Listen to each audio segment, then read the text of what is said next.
Alrighty, what's up, Facebook? Hope you guys are doing fantastic. Just on a walk right now and feeling inspired. Just ideas coming, and I wanted to share something that hopefully helps you guys if you're either a business owner or a marketing director or potentially even a media buyer who wants to ascend to that more CMO marketing director level. If you fall into any of those three buckets, I just want to share with you guys 3 ways that I've found to massively increase the overall efficiency of your entire marketing department, which as a result will also make your marketing more profitable, drive higher ROAS, and overall your company will just be in a much healthier position as a result of those things happening. So let's get into it. Number 1 is, as either a business owner or CMO or media buyer, you need to basically shift your thinking into, I now live in Asana. And replace Asana with Trello or Monday.com or whatever project management tool that you use, and whatever is your go-to, replace that with Asana. It doesn't really matter. I personally really like Asana. Now, here's the thing. First of all, let me give you guys some context here. I used to be the guy that would say basically F you to anyone who'd be like, you need to project manage your shit and you need to actually like have things in Asana. I used to be the guy who was like, nah. I don't need to do that. It's all up here. It's all in my head. I got it. Don't worry about it. I used to be that guy. And I'll tell you what, guys, I've literally now I cannot believe that I used to run a business and operate that way. I cannot believe that I used to literally just do things and have no centralized place to know what I've done, when I did it, document it, have any history, actually track progress on different projects. I literally never did that. And again, I used to be the guy who's like, screw Asana, screw project management. You don't need to do it. Like, I'm just like winging it. I'm just going with the flow. I used to be that guy, okay? And now I'm telling you, if you start living in Asana, I guarantee you, not only will your efficiency of your marketing department go way up, but you're also gonna enjoy your life more because you're gonna stress way less, because you will no longer have to have everything up here. Instead, let Asana just be where everything up here can live. And so you're gonna carry way more, you're gonna carry way less in your head.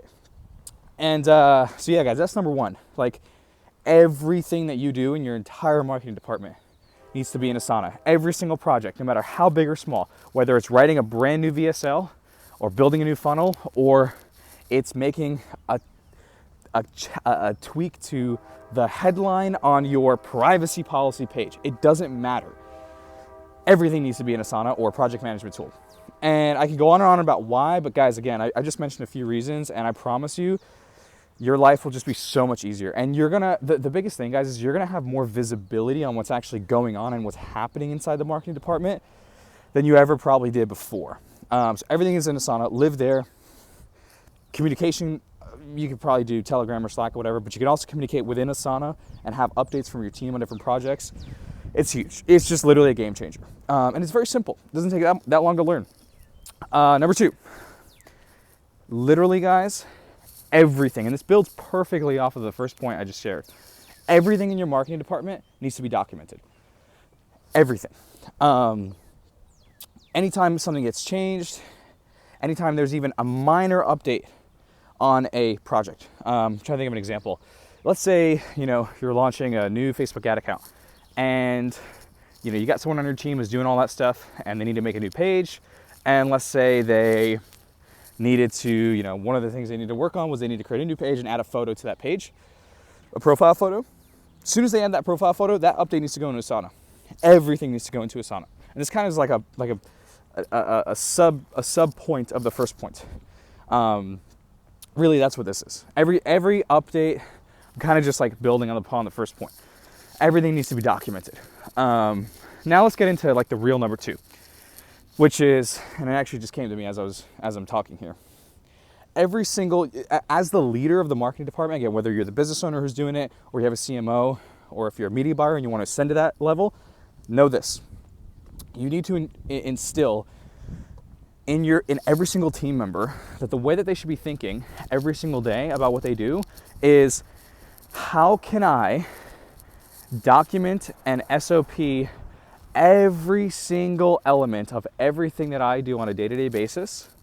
And so, and the driving question behind that should be, how can I make it so that if I die tomorrow, hope you don't die, but if I am sick tomorrow, if I go away tomorrow, if I want to go on vacation for a week, for 2 weeks, for a month, if I am no longer here, how can I make it so that literally anyone could plug in to Asana and to this marketing team, know exactly what it is that I do and how and what they need to do and how to do it? And how can I reduce the amount of time that it takes for someone who has no idea how to do what I do to be proficient, to be as proficient as I am in what I do, even if I'm not there? That has to be the driving question behind how your team members should be documenting what it is that they do.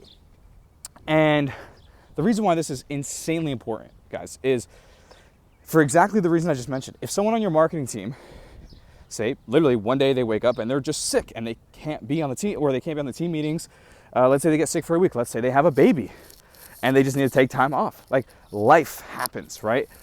It needs to be so that that person is not a bottleneck for the entire marketing department and therefore for the entire company, because that can easily happen. If you're not instilling into your marketing team that they need to be constantly documenting everything they do. And this also means that as the leader of the marketing department that's trying to instill this into them, you have to understand how to do that. Meaning, you have to understand how to train your team on how to document what they do. Because there is a process to documenting your process, right? There's like layers to it. You have to train your team on how to think through and actually execute SOPing everything that they do. This is like really crucial, guys. Like, I can't emphasize this enough. So as a marketing leader, business owner, media buyer that wants to get to this level, you need to be dedicating and devoting time each week to your individual team members on training them on literally how to SOP what they do. Because if you just say, hey, make an SOP around this, that's not gonna, it's like telling someone to go and do something without there being an SOP. So there has to be an SOP and a process for creating SOPs and processes. I'm telling you guys, if you make this shift, just this alone, even if you don't do the Asana thing, which, I mean, you need to do it, but if you just do this alone, guys, like, it's going to make a massive difference. Because also, here's the beautiful part. It's kind of like a byproduct of having your team document and create SOPs for every single little thing that they do, is through the documenting process, your team members are actually also going to deepen their knowledge and their expertise on what it is that they do. Because as the saying goes, the best way to learn is by teaching, and the best way to deepen your knowledge on a particular subject is by teaching. And so it's through that process of teaching, which is what your team members will be doing by creating SOPs, that they will actually deepen their knowledge and deepen their understanding of what it is they're doing. For example, if you're the CMO and you've got a media buyer on your team, you need to get that media buyer to be documenting every single thing that they do. Every single thing that they do, every single process they go through, every single thought framework that they use. For example, if there's a particular way that your media buyer thinks through increasing the budgets on campaigns, he or she needs to put that thought process down on paper into an SOP. Okay, enough about the SOPs. Number 3, this is huge, just like the other 2. You need to have a clear-cut, streamlined, and well-defined creative testing process for your marketing department. The reason why this is huge, guys, is because in my experience, and by the way, if in case you guys either don't know me or don't know that much about what it is that I do, super quick, I used to run an online business. That's why, hence, before I was like, I don't know how I was running a business without using Asana or any sort of project management. I ran that business for about 3 years, grew to multiple 7 figures with my business partner, sold it last year, August 2021. And now I am the head of marketing and ads for Closers.io, which is one of the, if not probably the biggest name brand in the online marketing space. And we do a lot of revenue, and we spend a lot of money on ads, so we're doing some pretty cool stuff. So what I'm sharing with you guys is coming from experience. And this particular point, number 3, about the creative testing process, guys, has literally been a game changer for us on the paid media side. And what I found, guys, is one of the biggest, if not probably the biggest, if I had to pick one of like the top driver of improving your performance with your paid media is better creative. Like a lot of the times, guys, honestly, you're probably going to see a better ROI on your time and in your ad performance from creating a better advertisement than you are trying to find a fancier, more advanced targeting option in Facebook or YouTube or TikTok or wherever you're running your traffic. 9 times out of 10, if you create an ad that is better, just a better ad, it gets a better CTR, it gets a better CPC, it has a higher conversion rate, it just does better as an advertisement at the core. You're likely going to see higher yield from that than you will trying to find a new interest to target on Facebook. And so the reason why, so that for that reason alone, that is why having a creative testing process is crucial. And so, for example, we literally have an entire Asana board. Actually, technically we have two, that both of them link together, and they are solely dedicated to testing new creative. So honestly, guys, you should be testing at a minimum, like probably 5 to 10 new creatives a week. And that's obviously a very, very general number.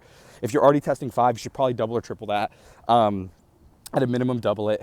And you need to be tracking all this new creative and updating it at each stage. So, for example, let's say the video just got edited and it's ready to test. Boom, those should be 2 stages. It's edited and then ready to, or it could just be edited and ready to test. That's 1 stage in your creative testing process. And this is just like a high level overview. Second, there should be a stage for untested. Third, there should be a phase for testing, like currently in the testing phase, it's running. And then number 4, either 3 or 4 should be tested. And you should be updating that tested phase for each individual creative, or someone from the team needs to do this, on the stats for that particular creative. CPC, CTR, CPMs, cost per lead, cost per book call, cost per sale, whatever, all the goodies, all the main KPIs you're tracking at the ad level. Someone from the team needs to be updating that. So you need to be highly, highly meticulous with this creative testing process. And I'm telling you guys, I just love this shit. I'm so passionate about it. And I really want to drill this into you guys that are watching this. Literally, I promise you, you will just have so much more visibility on what's happening with your ads. You will have such a clearer picture and understanding of like what's actually working. And you're going to start to understand better why it's working. Guys, I just can't emphasize this enough. It's one of the most vital things that we incorporate for our paid media specifically. Obviously, there's different elements to the marketing department, but this specifically, guys, is one of the most vital things that we do. So anyways, this is kind of a longer video than I expected. I tend to just like riff on this stuff because I freaking love it. So guys, I don't know how many people on my friends list here on Facebook, or this might go on YouTube or something. I don't know how many of you guys that follow me or are friends with me are CMOs or media buyers, wanted to ascend to that level, probably quite fair amount of business owners. So guys, I hope this was helpful. If you have any questions about this, guys, I make these videos literally because I just love marketing. I love what I do. I have nothing to sell. I don't run a business anymore. So, there's really no incentive for me to make these videos other than I just love to share. I guess you might say, well, he's copying Hormozy with the not selling anything. Well, it's just kind of true. I mean, not kind of, it is true. I literally have nothing to sell on these videos and with this content that I make. So guys, I hope this was helpful. Drop your takeaways in the comments. Let me know if you want me to pump out more stuff like this. I really, really hope this helps. And if you have any questions about this stuff, hit me. My inbox is an open door, and I'll talk to you guys soon. Peace.